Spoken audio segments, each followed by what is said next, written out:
Hello everyone, Super Sergeant 64 here. Today I'm going to be going over my match against Shibby and the Galar Greninjas.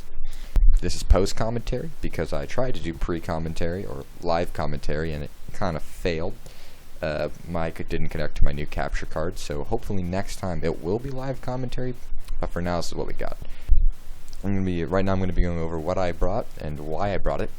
So starting off here, looking at our teams, you can see that Shibby's team is definitely a electric terrain based team. I noticed this from the very beginning with Penurchin, Raichu Alola, and Zeraora and Toxtricity Gmax. This is a very electric focused team. So that's why my very first pick was Mudsdale. And this is a very crucial pick because Mudsdale hard counters the majority of his team. I didn't see much he could do against it. I knew he would have to bring his electric terrain. Bringing Mudsdale was an absolute must. I also brought Aromatisse. Later on in the video, this will see this was a very crucial bring.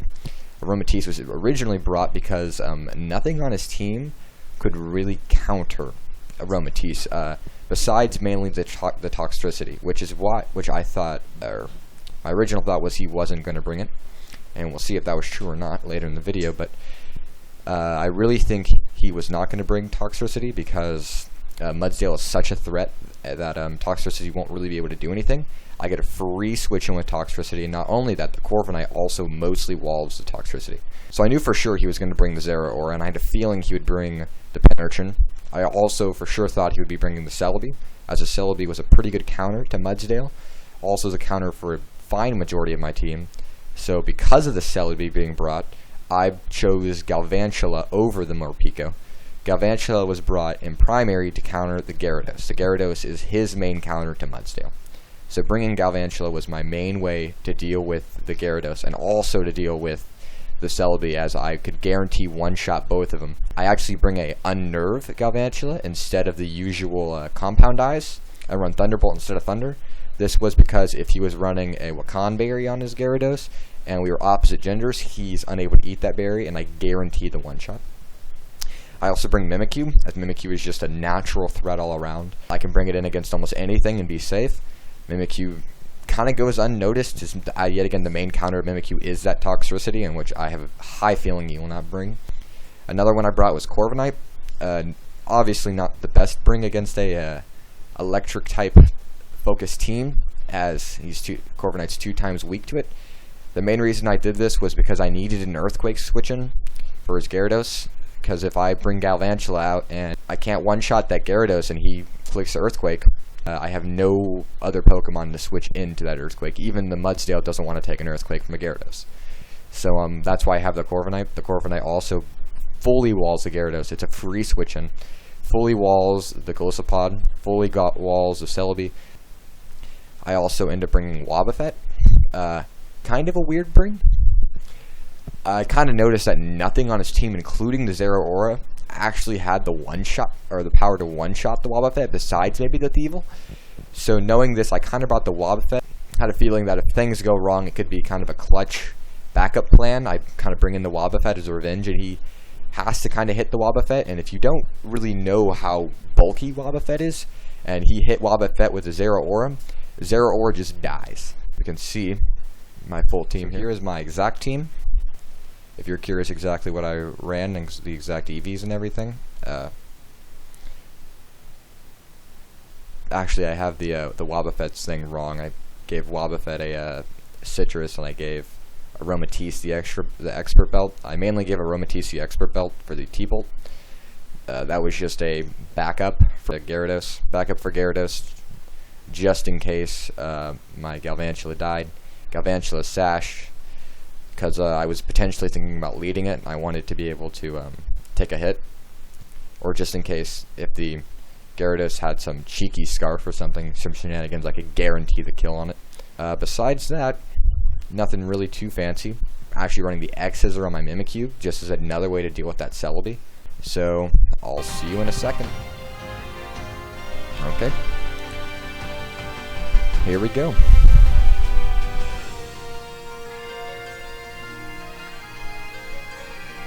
So getting right into the battle here, I see that he brings Zeraora, the Gyarados, Centiskorch, which I did not expect, the Penurchin, Thievul, yet again I did not expect, and the Alolan Raichu. right off the bat, I'm really surprised that he did not bring the Celebi. Very happy he didn't bring the G-Max, his G-Max Toxtricity, because that really goes to my advantage. But him having the Thievals, or him having the Thievul and the Centiskorch was worrying me a little bit, because that Centiskorch is a bit of even more of a counter to my Corviknight. I still don't know why exactly he brought it. Also kind of was good against my Galvantula, so I was kind of worrying about that in the back of my head. But starting off here for my lead, I led Mudsdale just to be safe. I had a feeling he'd lead Penurchin to set the train off the bat. So Mudsdale's my safest bring. If I lead Mudsdale into something like the Gyarados or the Centiskorch, or something I just don't want to have Mudsdale against, I switch out into either my Corviknight or my Romantis. So that was my original thought. So let's see how it goes.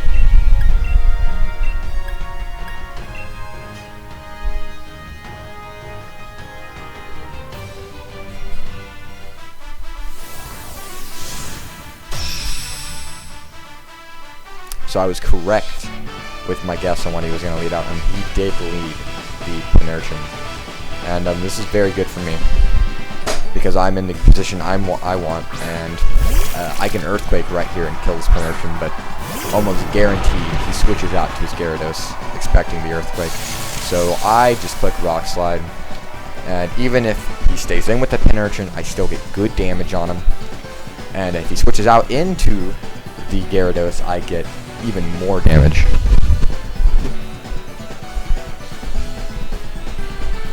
Yeah, I was debating switching, because I could switch into the Galvantula and read it, but I could switch into the Mimikyu as well instead of a Swords Dance. But my main thought was that Rock Slide, which would do around 25 to 50% depending on the Gyarados build. And I was right, he did switch into the Gyarados. Very good for me, as this ends up doing a lot of damage to Gyarados. I do wish I would have switched to the Mimikyu or the Galvantula here, because I would have been in a much better situation. But had he stayed in and done damage, I would have lost my Sash, or I would have had my frame broken, or the disguise broken in the Mimikyu. Here I hard switch into Corviknight. Nothing the Gyarados can do to me, or nothing the Gyarados can do or will hurt the Corviknight. So the worst that could happen is he swaps here, but I doubt he does, as Mudsdale's the main thing countering his team.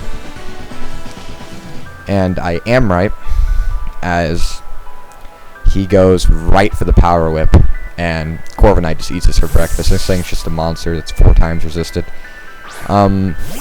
Here, I kind of make a move that I wish or in hindsight, I wouldn't have made, but it ended up working really well. I was debating G-Maxing, I was debating switching out. I kind of didn't really know at the time. If you didn't know, Corviknight's move, G-Max Wind Rays, actually gets rid of the terrain. So my thought here was that if I swap out and Gyarados decides to do a move, something is probably going to die. But if I stay in, I can get rid of the terrain, so anything that switches in will not have that terrain advantage. So if he does decide to switch to the Alolan Raichu, he will not get that big damage, and then I could switch out into something else or stay in and just sack the Corviknight. Even in Dynamax form, I doubt they could do anything to Corviknight, so I decided to go for the G-Max Wind Rage here, which ended up being a very good move, as he hard switches into Centiskorch, which I was not expecting. And this ends up doing a lot of damage to Centiskorch, as it is a super effective move from a G-Max Corviknight. G-Max animations are very long in this game, which I wish you could speed up, but everything can't be perfect.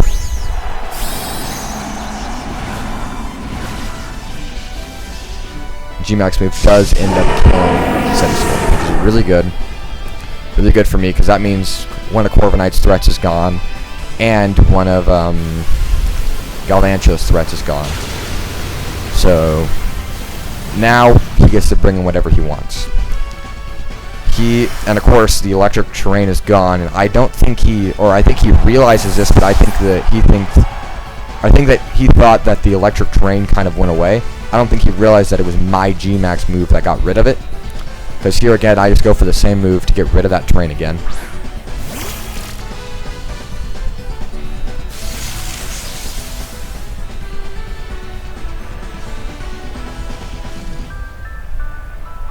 Yeah. So I get rid of the terrain, do about, pretty sure I do 25% to the pin urchin. Thing's pretty bulky. He does just go for the discharge, which I have the Wakan Berry. It did eat up my Wakan Berry, which was not very nice for the Corviknight, because if I had to go against the Zera Aura or the Alone Raichu, they get free damage on me, but I did get to eat a lot of it. At this point, I was debating going for the move again, but both of them weren't doing much damage. He didn't have terrain up, so I decided to switch into Mudsdale, hoping that he would just discharge again. So I hard into Mudsdale.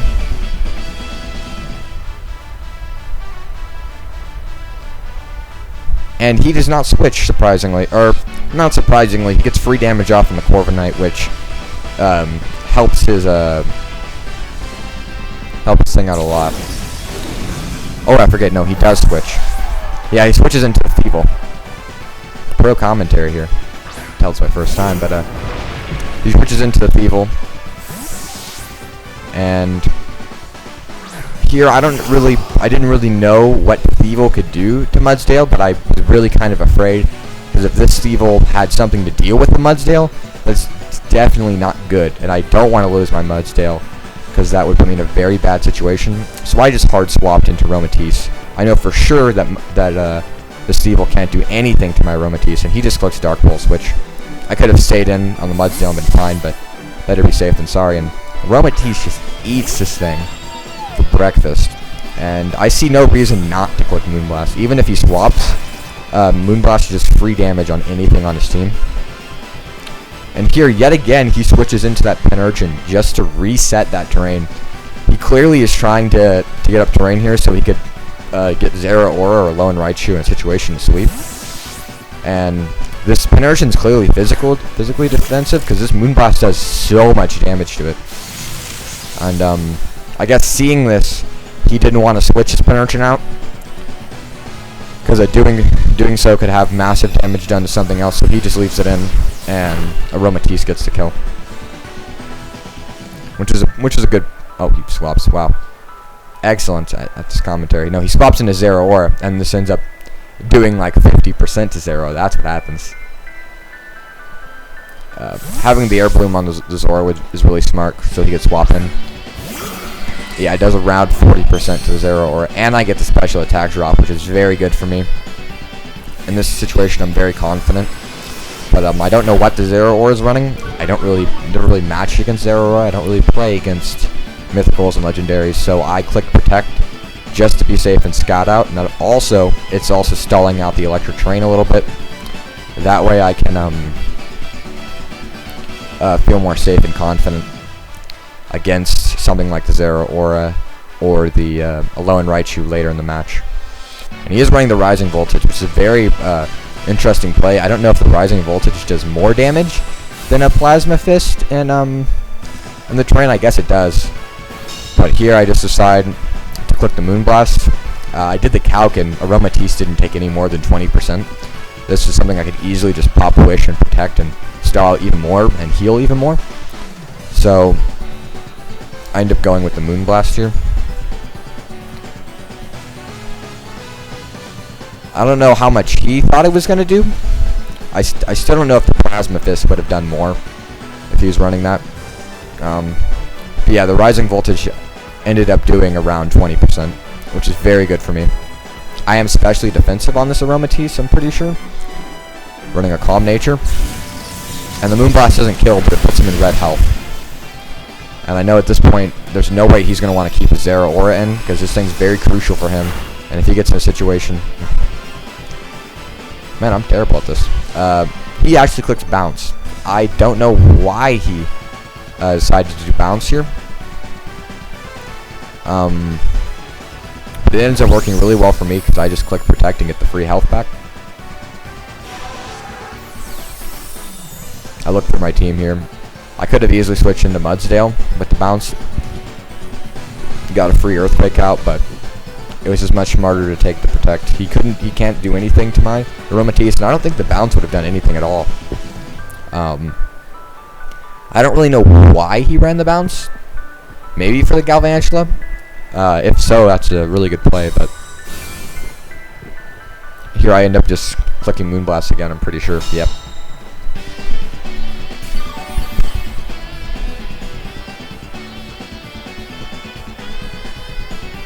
Yeah, here, I'm sorry for the lags and stutters. Capture card's just been a little weird, but he does switch into Thievul, and I think he did this as to sack off his Thievul. I don't know why he would switch it in for any other reason. It ends up doing a lot of damage. Doesn't get the kill off here. It is cool to see him running the Unburdened Electric Seed, but the Thievul, I knew for sure here that the Thievul would not be able to output enough damage. I was debating doing the Protect, but I know for sure the Thievul wouldn't be able to do anything. Here, like, the Psychic only does like 10%, and I just finish him off with a Moonblast. He does get the opportunity to bring whatever he wants in on me. I was thinking he was going to bring in a Gyarados here, get a lot of damage off, and I was really hoping he was going to bring in the Gyarados because I just got to click Thunderbolt for free. But Electric Terrain's actually gone, so he decides to bring in the Pinarchin to reset the terrain, which is smart. So of course, I make the same move as before, I just click Moonblast. I have no reason not to, this Pinarchin can't do anything to my Aromatisse, maybe besides paralyzing it. Yeah, the Discharge can. So yeah. So far I'm sitting in a really good position here. I haven't lost a Mon yet. I don't know if this kills. Yeah, it did end up killing the Pinarchin. Pretty sure that was a high roll, but it didn't really make too much of a difference, as the Pinarchin would have done anything. But he did get to reset that terrain, and that was kind of bothering me, because as I thought, he put in the Raichu, and before I was looking at the damage coming from his Zeraora, so I thought for sure that the Zeraora damage would be similar to the Alolan Raichu's, and I was severely wrong.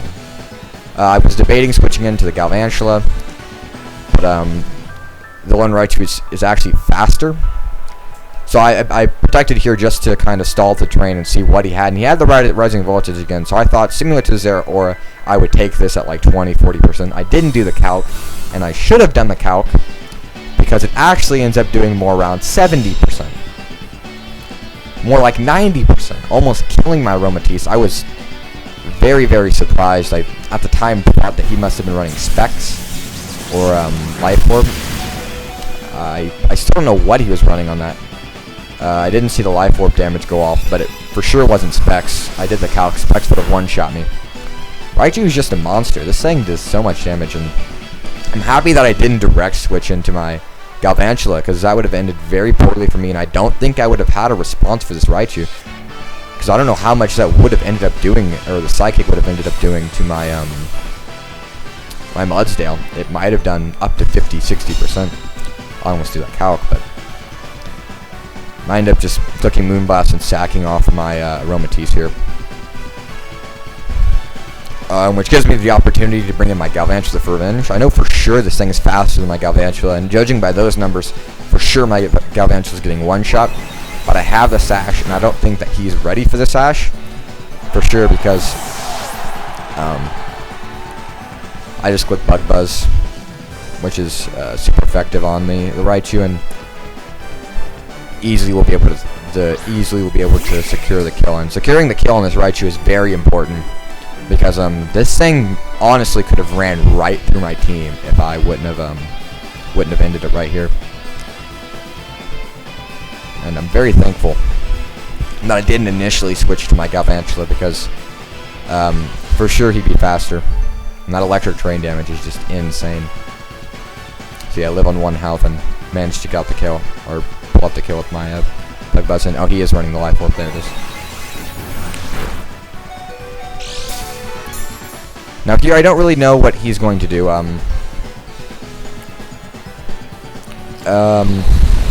Because he can bring in whatever he wants, and he chooses to bring in the Zeraora. is guaranteed faster than my Galvantula, and I wanted to keep my Galvantula for later use against the Gyarados, and I was confident that he would more than likely just Rising Voltage, and even if he didn't, my Mudsdale would just eat anything else he did for breakfast. And I'm very lucky because he did click Rising Voltage and had no effect on my Mudsdale. So I'm sitting in a very good situation here. And I chose to Rock Slide. I had a feeling he wouldn't stay in with his Zero Aura, but he did. Smart move running the Grass Knot, but Mudsdale is a freaking monster, and I already had... No, I didn't have the Stamina Boost yet, but I think in hindsight, he should have just...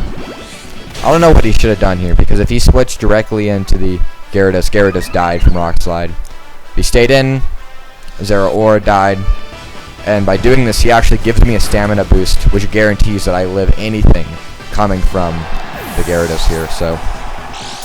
He brings in his last mon, the Gyarados, and going for my calcs, his Gyarados actually can't even 2-shot me. It's a 3-shot. With just the normal waterfall or power whip that a Gyarados would be running. And I had stamina boost as well, so I knew for sure I was chilling. And I actually ran the payback on my Mudsdale, because I was really hoping he'd bring the Celebi. The payback actually did like 50% to the Celebi. And really cool, but yeah, it only ends up doing like 20%. And I secure the kill with Rock Slide and win the match. It was a GG's to Shibby. He had a really hard matchup to have to play against, with me having a very hard counter, few hard counters to his electric terrain, and him not bringing the G-Max Toxicity was a smart move on his part, but me being able to take advantage of that really led me to secure some very important kills with the Romatisse. Thank y'all for watching. Tell me how I did in the comments section, because this is my first attempt at a video. No, it wasn't the greatest, but I hope y'all enjoyed. I hope you have a good day, and I'll see you next time. Peace.